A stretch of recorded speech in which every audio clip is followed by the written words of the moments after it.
All right, everybody, good evening. Hope everyone's doing well. As we come close to Pesach, to Purim, Bezrat Hashem, Motzei Shabbat, Sunday or Sunday night, Monday, depending where you live. And in the hope that we have hope we have an absolute turnaround of everything that's happening against us, both in the world and in Gaza. And we see an end to Hamas, Yamach Shemam, and that everything goes according to how Hashem has it planned. Because it's all in Hashem's hands. It's in our hands to do what we have to do. It's in Hashem's hands ultimately. Okay, I want to spend a few minutes finishing up the second paragraph of Shema, where we're going to start with, let's take and put it up on the screen already. We're going to talk about the words over here that say, V'daber bam, they sound similar to what we said in the first paragraph as well. Here it says v'dibarta bam. Here it says ledaber bam. Again, similar phraseology, but we have to understand that there absolutely is a difference. So let's take a look at go here to the next screen. The Ramban tells us on the words v'dibarta bam. Again, on the surface, they sound the same thing. One's the first paragraph's in the singular, each individual. We already talked about this. And the second paragraph is in plural, so we have a communal responsibility. But he goes another way. You can take it in another direction also. He says it makes sense to say that even just on the pshat level, meaning the plain meaning of the words, it's coming here to add, when it says the daber bam, kisham tziva, or Hashem tziva, V'dibarta. When it says v'dibarta, means you should speak about it. It's coming to add to that. V'dibarta bam b'shivtecha b'veitecha. Notice the first paragraph says v'dibarta, as I mentioned before. V'chan amar. Now here it says shenilmad otam, shenelamed otam et benenu ad shem yidabru bam abanim b'chol sha'ah. He takes it in an additional direction. He says, yes, the first paragraph is talking about that we are commanded to speak in Torah, to talk in Torah, and live by Torah values by extension, whether you're at home, you're in the street, you're walking, you're learning, you're resting, whatever it might be. The second paragraph, says the Ramban, when it says v'dibarta bam, is an additional level of chinuch, of not only v'shinantam levanecha, to teach your children diligently, but to the point where you will talk to them and they will be able at any time to talk about Torah as well. What does that mean? This, and we're going to see something else soon that are going to bring us in the direction of chinuch, of education. There are many ways that we educate our children. And again, by the way, it doesn't make a difference what age they are. They can be 4 years old, they can be 40 years old. Part of the parent's job is always some form of education. It may not be formal, may be informal, but part of the parent's job is always involved with teaching Torah and adding to their knowledge base. But here he's telling us that we should not be content with just to talk about the Torah. Oh, we're going to talk about the Parsha. We're going to talk about what this Mishnah means. So let's talk about halachot of candlelight, whatever it might be. Just talking about it is not sufficient.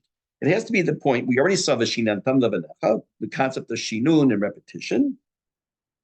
But now we're talking from the perspective of that we should be able to talk to the child, again, whatever the age and whatever age appropriate, that they too will be able to repeat and explain what they've been taught. I want to digress for a moment and say a short idea that I thought of a number of years ago that we see this. I know we're coming up on Purim, but the lesson comes from Hanukkah. I know I've mentioned this before, but if your memory is like mine, even if I've said it in this context, it's okay. It's good for repeating. It's good for shinun. And because this, and like I say, we're going to see something in the third paragraph of Shema that also has to do with education. On Hanukkah, we have two very well-known disputes in the Gemara when it comes to Hanukkah. One is Beit Shammai and Beit Hillel dispute. Do you start with one candle, move up to 2 to 3 to 4, Beit Hillel, or do you start with 8 and move down to 1, Beit Shammai? The other one is less well-known, but it's still a very well-known, it's still a known machloket or dispute, and that is when you light the candles, should the Chanukiah be in the place where it has to be, or can you light it wherever and then move the Chanukiah to its final destination? When you light it in the place where it has to be, that's called halakha osa mitzvah, that the lighting of the candles is the mitzvah, meaning the Chanukiah has to be in the exact spot it's supposed to be in when you light them. The other opinion is Hanachal mitzvah. You can light the candles wherever. You take the Chanukiah, put it on your kitchen table, light it, and then you can move it by your door, your window, and that's called Hanacha, or the placement of the Chanukiah. That's the mitzvah. And I would like to claim that that's also two different, those are two different approaches to teaching and to learning, actually to teaching. One opinion is Hanacha mitzvah. Some teachers, and again, it could be professional, professional teachers, it could be parents who teach their children. It's Hanacha mitzvah. Their opinion is give them material, put the material down in front of them, they're going to absorb it somehow. The other opinion is hadlaka mitzvah, which is the way we actually paskin, which that's the halacha, that you have to hadlik the candles, you have to light the candles when the Chanukiah is in its proper place. The hadlik or hadlaka mitzvah also when it comes to chinuch, when it comes to education, means it's not sufficient just to give them information. You have to hadlik, you have to light their fire to the point where they want to learn more. And how do you know if you've reached that point?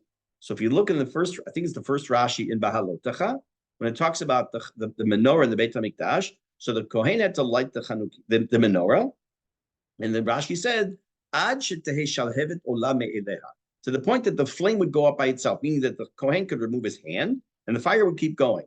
So in number one, it's hadlaka mitzvah. You have to light their fire in a metaphorical sense to get them involved, to get them interested, but not pull back just as it's starting, but rather to the point where that the flame continues, even if you pull back, that you've given them proper information and they can grow with that. And that's also what I believe that the Ramban is telling us in this slide. We'll take a look again, where it says, you have to teach them at Benenu, our children, that they will speak about it and they will continue talking about it as well.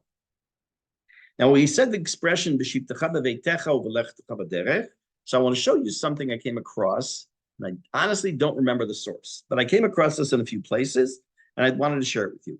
This is more of a metaphorical inference of what these words mean. In the literal sense, it means when you're sitting at home, when you're going on the way, when you're lying down, and when you're getting up. But in a different level, when you're sitting in your home, meaning in Israel. Israel is our home. There's nowhere else on earth, nowhere. It's a home for the Jew, permanent home. It's not. You can live in comfort in Chutz La'aretz. You can feel very happy and safe. I don't think you are today at all, but you can live in safe and you feel comfortable, but you're not home. You're a tolerated visitor. But here in Israel, you're at home. So when you're sitting here at home, you have to learn Torah. When you're on your way, meaning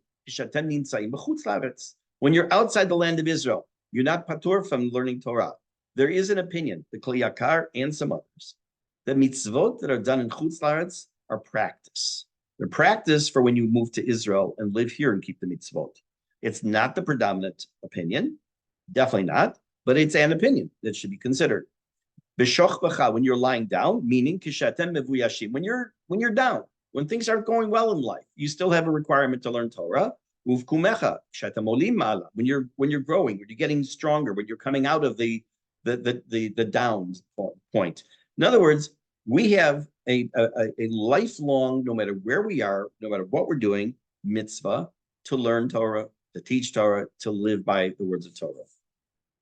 Then we're told, let's go back here to the first paragraph, the second paragraph. It says that we have to put that we have to put these mitzvot, we have to put the mezuzot on the doorways of our homes and the city gates. So it says uchtavtam in plural because this whole paragraph, as we said, is in the plural. It's talking to Klal Yisrael.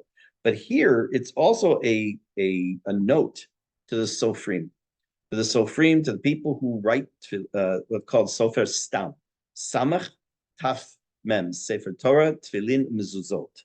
The Sofer Stam has to keep in mind that they're doing a mitzvah on your behalf. Most people, vast majority of people, are not sofrim. They're not scribes, so they can't write a Sefer Torah, Tefillin, and Mezuzot.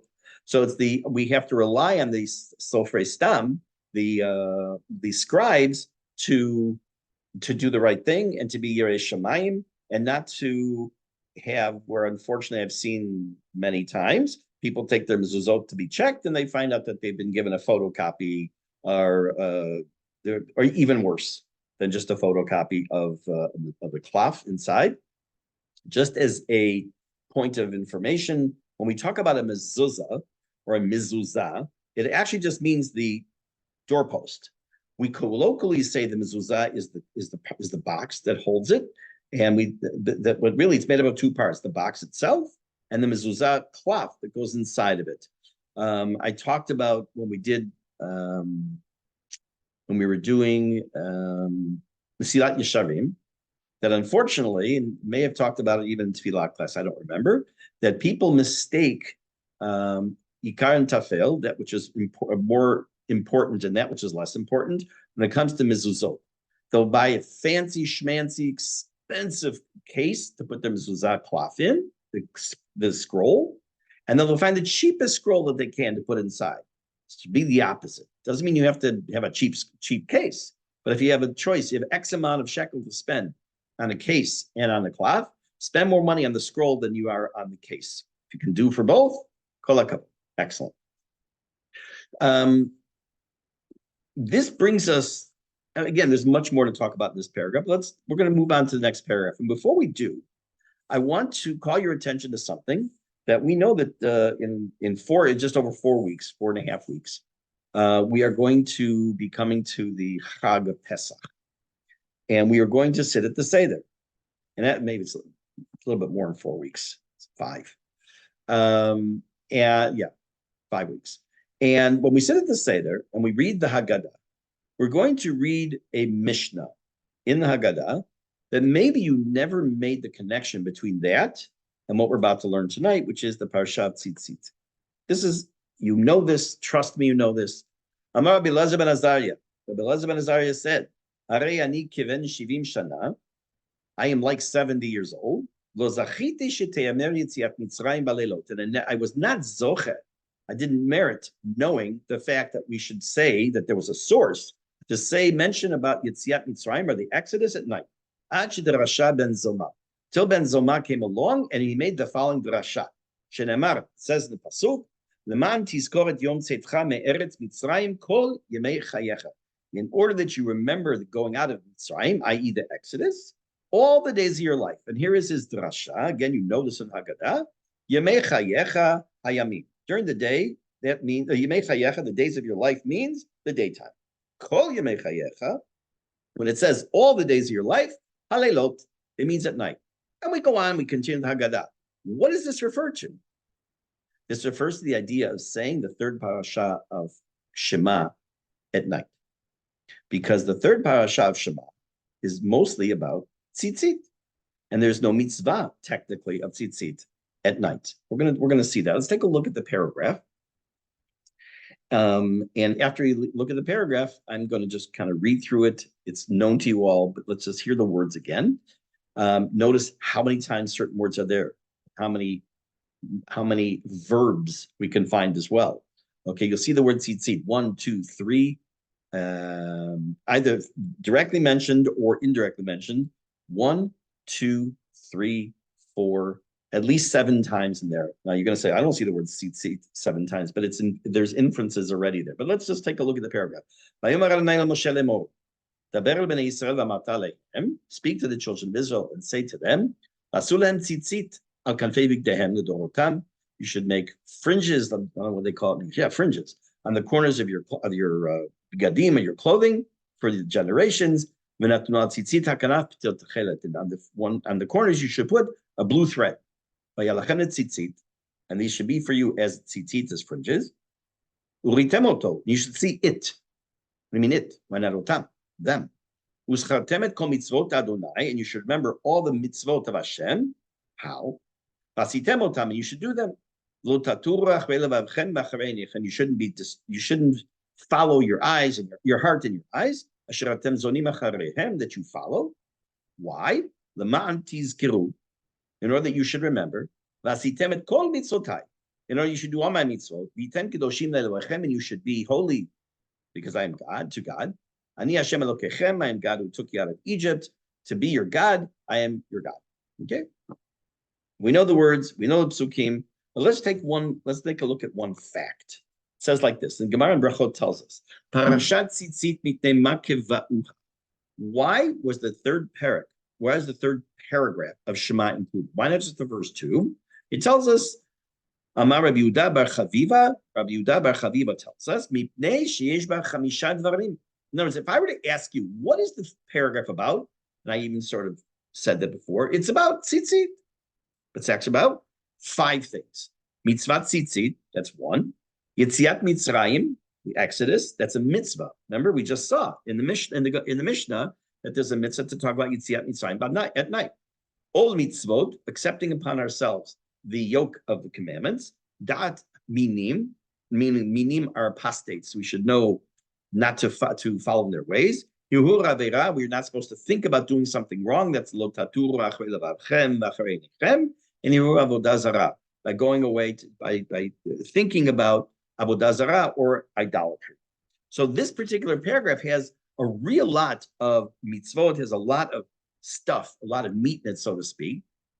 We also know that the reason it comes third and not second, we saw this last week, is because the mitzvot, or the mitzvah, really, in this case, the tzitzit, only technically applies by daytime and not at night. I'm not talking about Yetziat Mitzrayim, I'm talking about tzitzit. And the paragraph before it, Vayayim Shemua, refers to all mitzvot, day and night mitzvot. So, I don't want to tip my hand here yet. So I want to talk a few minutes about a number of issues that are mentioned here in this particular paragraph. And we're going to talk about something that there are 2 mitzvot in the history of the Jewish people that were forgotten, that were just, they didn't exist for centuries. And one has been reawakened. One of them is Techelet, which we're going to talk about in a few minutes, which is the blue thread on the tzitzit. And the other one is Yovel. We technically, my understanding is we don't know exactly what year the Jubilee year is. What was the Jubilee year? Everyone here knows that Shemitah is every 7th year, right? There's 6 years of you can grow and do what you want with the land. We're talking about Israel. And in the 7th year, it lays fallow. You don't plant. You don't do certain things. We have the whole issues of Shemitah, Baruch Hashem. He's zochim to live here in Israel and do the mitzvah. And that after 7 cycles of Shemitah, i.e. 49 years, the 50th year has also a level of Kedusha known as Yovel, and it had certain halachot that would be pertinent during that time period, during that year. That fell by the wayside. There are those who claim we know exactly when Yovel is, and most people say we don't know what Yovel is. But so tzitzit, not tzitzit itself, but the mitzvah of Tchelet and the mitzvah of Yovel fell by the wayside for centuries. How did it happen? It's not for tonight. But we're going to not focus on Yovel. We're going to talk for a few minutes about the mitzvah of Tchelet. Before we do that, let me first take this off of here.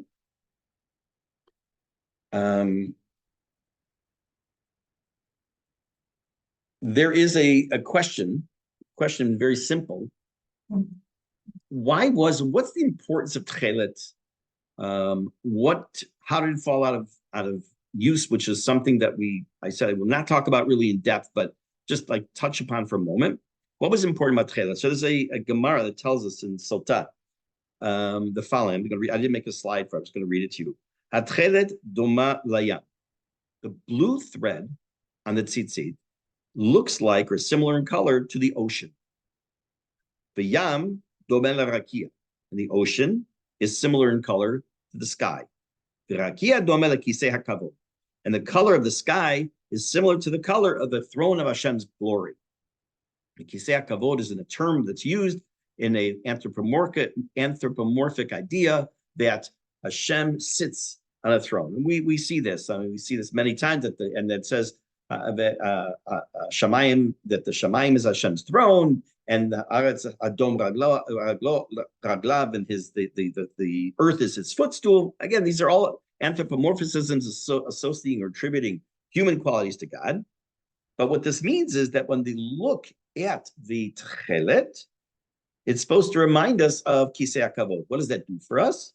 Again, it's the idea of the awareness and the presence of Hashem at all times.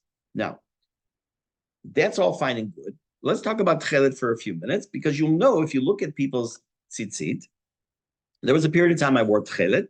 I don't at the moment. It's not because, oh, I'm against tchelet, but what is happening? So right outside of Maleh Adumim is the Patil Tchelet factory, which basically, as far as I know, supplies the world with tchelet.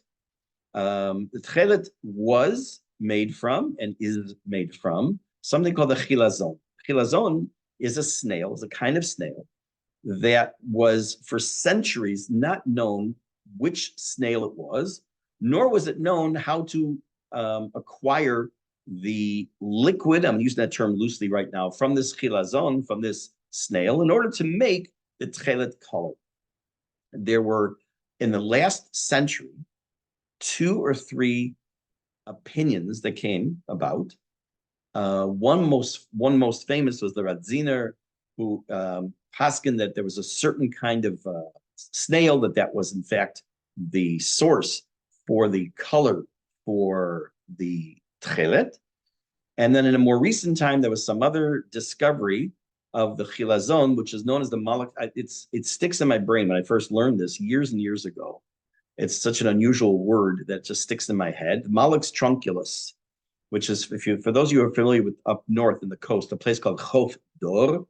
Chof Dor is where they will harvest, I guess is the right word, the snails.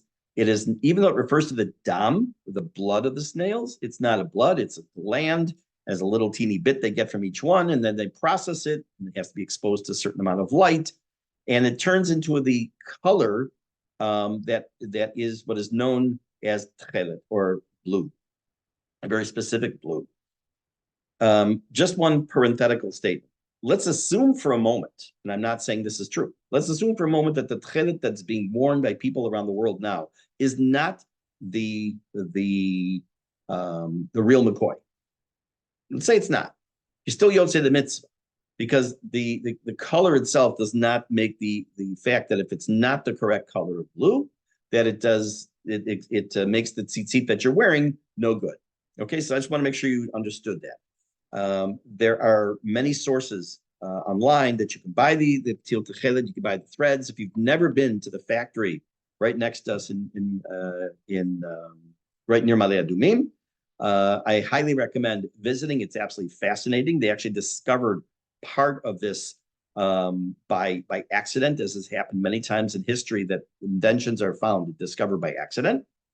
And I don't want to spoil it for you. If you go there, you'll see yourselves. But I do want to share with you something absolutely fascinating that they have proven about the tchelet that they manufacture. First, let's go back to here.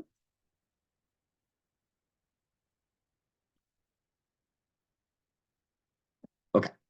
I'm going to read this to you, and I'm going to show you an interesting slide. A recent article this goes back a number of years. A recent article by Belgian scientists has revealed a fascinating coincidence. J. Wouters and A. Verhecken studied the characteristics of the different dye molecules obtained from the Murex trunculus snail. One of the measurements was the absorption spectrum of the molecule. Light is made up of many colors, spectrum, measured in units of nanometers. Our eye perceives color in a complex fashion based on the various combinations of colors of light that strike it. For example, gold absorbs blue light and reflects the rest. When our eye sees all the colors of the spectrum with the blue taken out, it perceives the color as gold.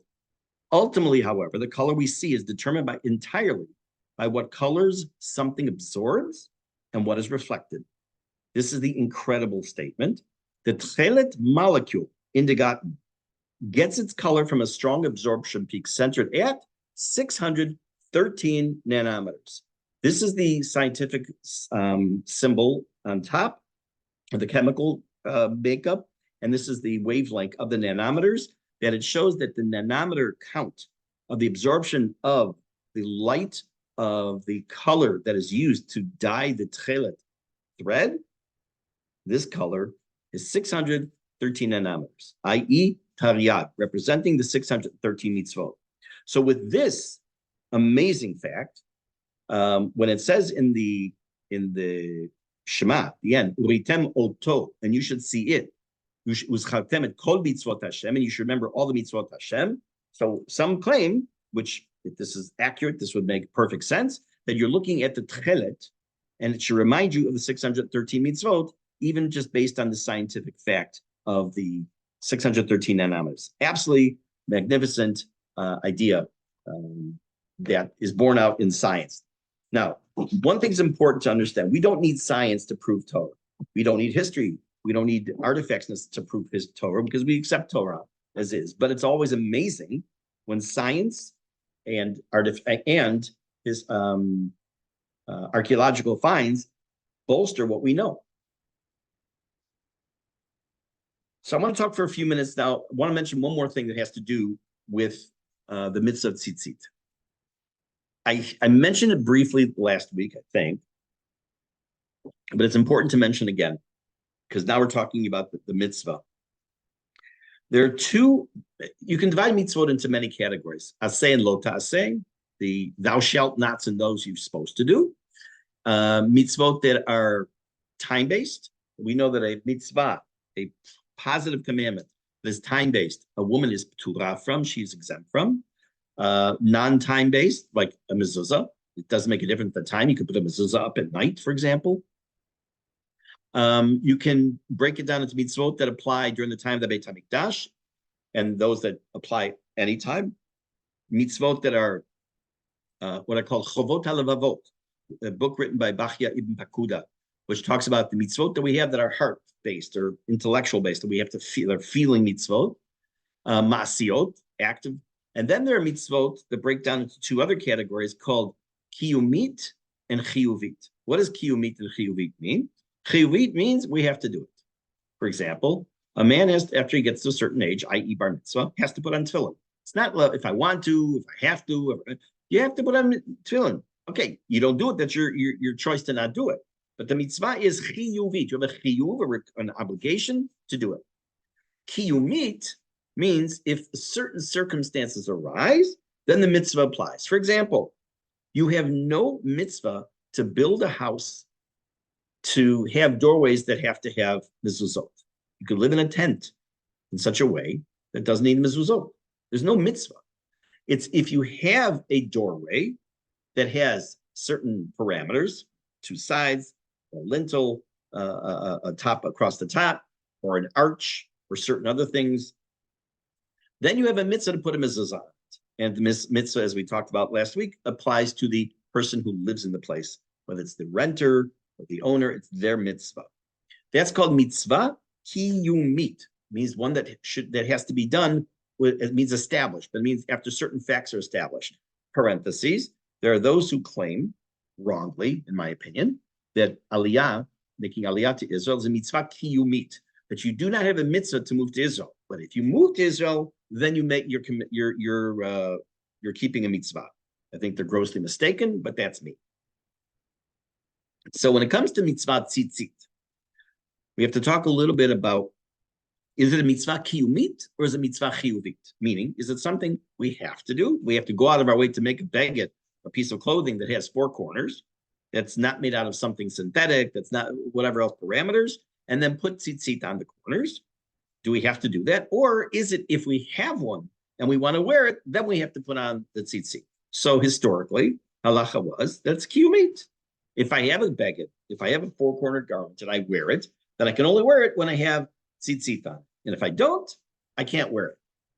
If I have a baguette sitting in my closet that has four corners, if I don't put it on, in theory, it's not a good idea, but in theory, I don't have to put tzitzit on it. Until I put it on, until I want to put it on, is there a mitzvah? Once I want to put it on, then I have the mitzvah to put the tzitzit. However, now it sounds like, okay, so plenty of people, unfortunately, and again, we're not talking about during the time of war. During this war, I told you we've been seeing an explosion, Baruch Hashem, and people, religious, not religious, far from religion and all, putting on tzitzit because they understood this was part of their armor, their Torah armor, their spiritual armor.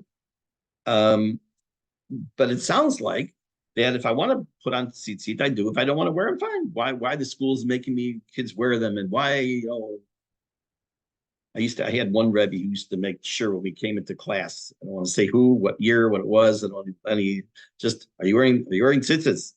To check us every day. Whatever. Okay.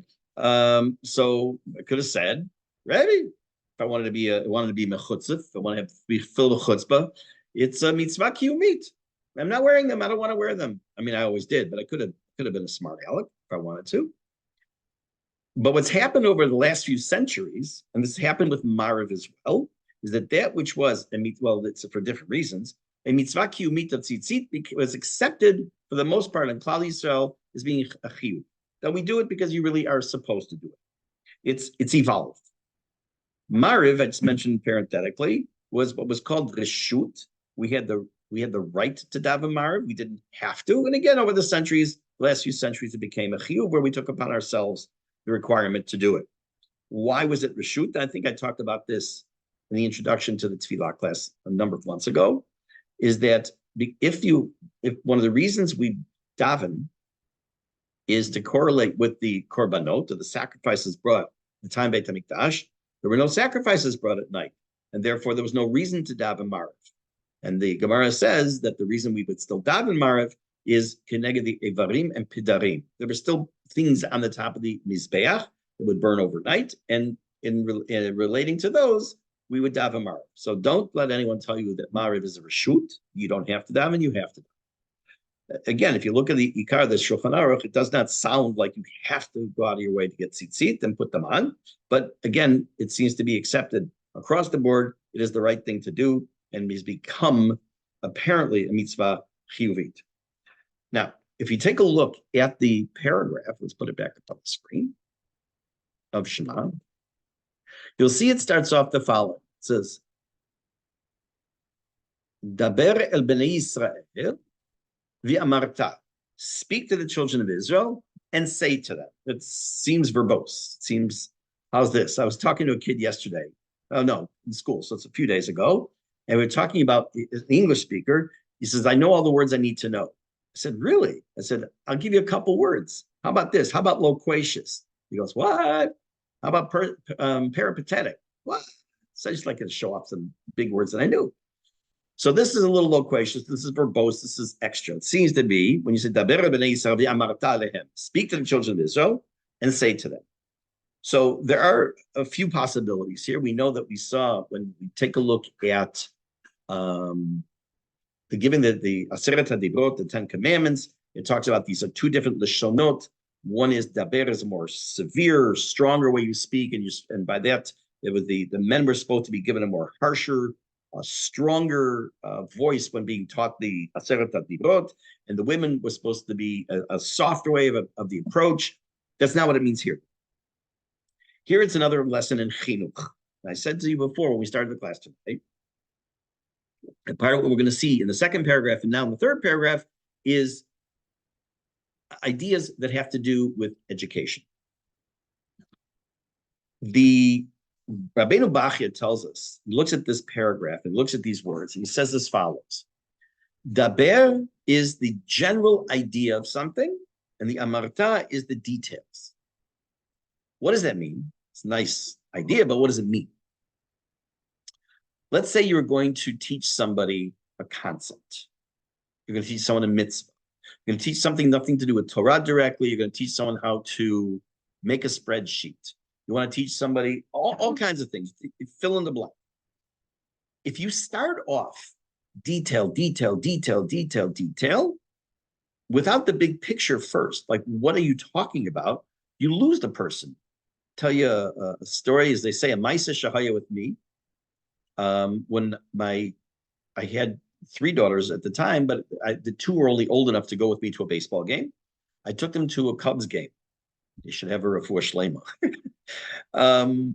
I took them to a Cubs game, and I was explaining to them the batter comes up, they hit the ball. I said, okay, that's called a single. He got to first base. And then the guy caught the ball, and I said, that's called an out. In the 3rd inning, for those of you who know nothing about baseball, that's already a little bit into the game. My oldest daughter turned to me and said, Daddy, is this a baseball game? I kind of left that piece out. Okay, I'm giving them all the details, and then I kind of left the big picture out, which is what we're watching. We're watching a baseball game. So in a sense, Rabbeinu Bachya is telling me and you that when you're going to teach something, give an overview, give an introduction, give some Rashi Prakim, like a Hakdama, some kind of an introduction, And then we then go into the details. This is very important, not just in general, but especially when you're teaching children who've never learned a certain topic or adults who are learning a topic for the first time. Let's say the person's about tshuva, they're trying to start from fresh now and start to go to school and start to learn. You don't start teaching Hilchot Shabbat by saying, well, there's a machloket if you twist a metal cap on Shabbat, if you're allowed to open it up, it leaves a ring behind. You don't start with that. That's foolish.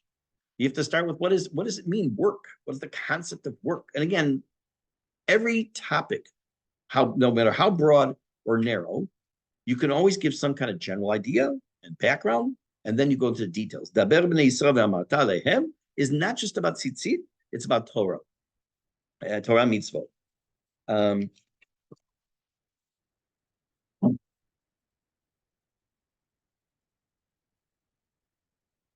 One of the things that's important also is this word. I mean, everything's important. This word va'asu lahem tzitzit.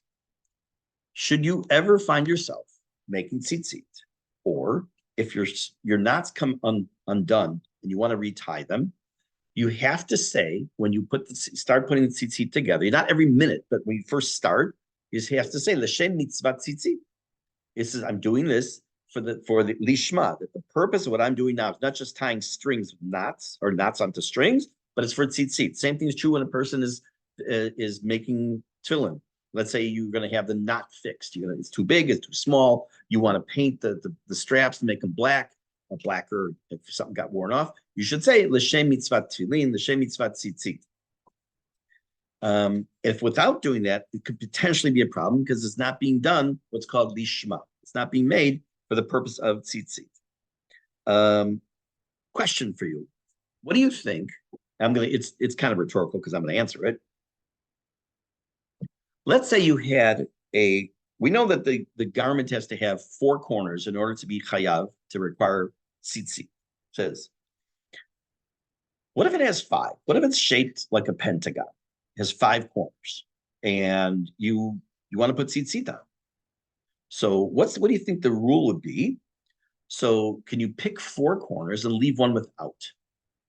The answer is you don't put tzitzit on, and you shouldn't.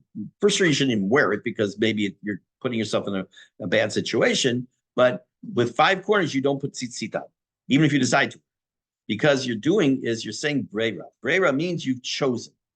In theory, if that one corner that didn't have the tzitzit on it with the talk, you could say, hey, what about me? Why not put it on me?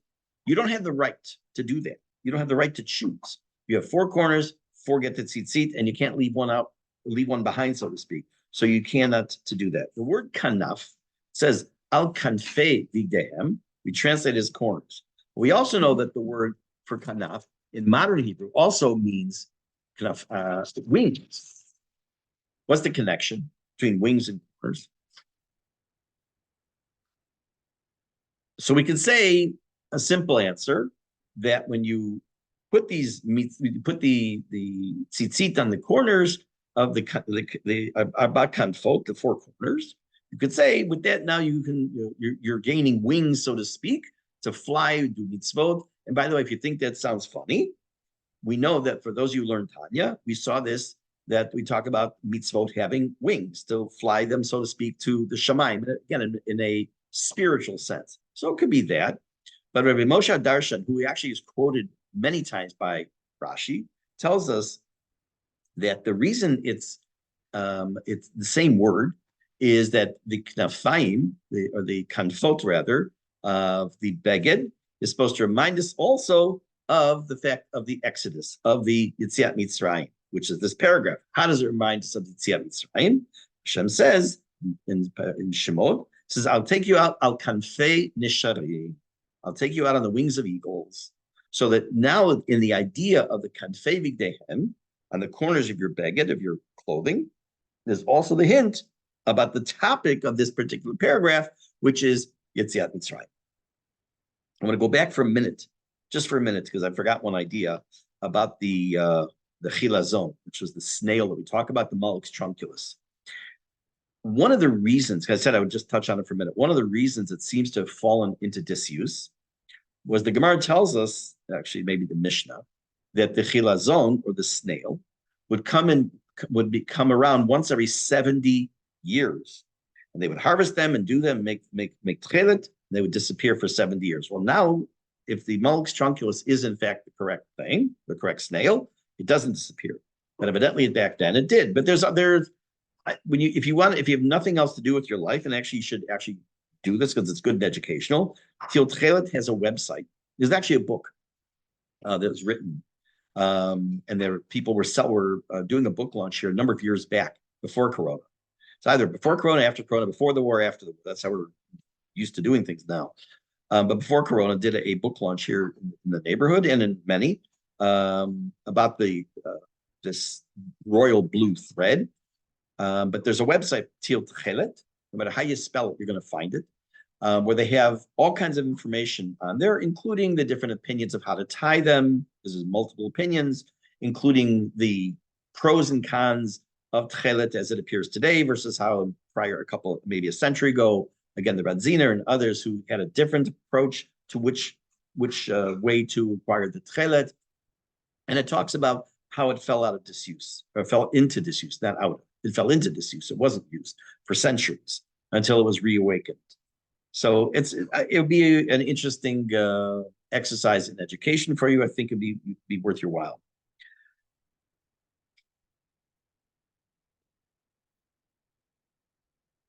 So I have the next piece actually going to take me too long to get into now. So I'm going to do is I'll stop a minute or two early. Bezrat Hashem, next week, today is Sunday. So next week is Purim, Bezrat Hashem. Here, and by the time the class would be Purim in Yerushalayim. So we will be putting our class on hiatus for a week. I would normally say we'll do it a different night next week, but I have no other night next week. So we'll pick it up in the middle and finish off. We have just a little bit more to do on the last paragraph of Shema, just as a idea of what's coming up. We'll probably spend a couple of weeks only on the section from the end of Shema until Shemona Esrei.